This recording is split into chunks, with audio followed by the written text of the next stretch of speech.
everyone! Hello kapamilya! Welcome to my channel. It's Anna here. Today's video is about opening my number 10 advent calendar. So today is December 12 because yesterday I haven't done it because Ruthie gets sick and I'm so busy. We went to the doctor.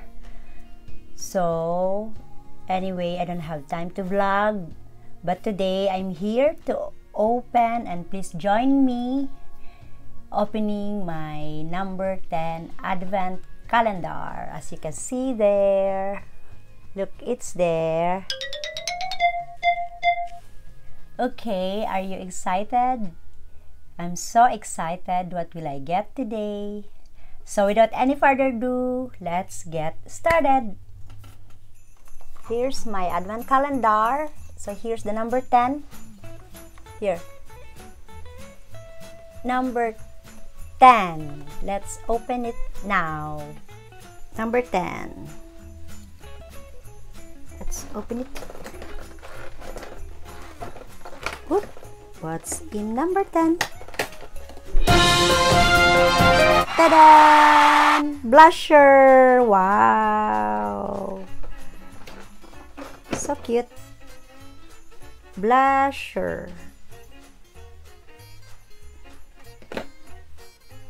I got the blusher today. Here, Cookie blusher. It's so cute because the last time was the bronzer. And today, this is the cute blusher. I love it. Hope you like it too. So that's it for today, kapamilya. Thank you for tuning in with me today. And I will see you tomorrow for my VLOGMAS 11. If you haven't subscribed yet to my channel, please do subscribe and hit the like and the notification bell so that you will be notified every time I had a video. And don't forget to comment down below if you really like the video, this video. Okay, thank you and have a blessed day. I'll see you tomorrow. God bless you all. I love you. Bye bye.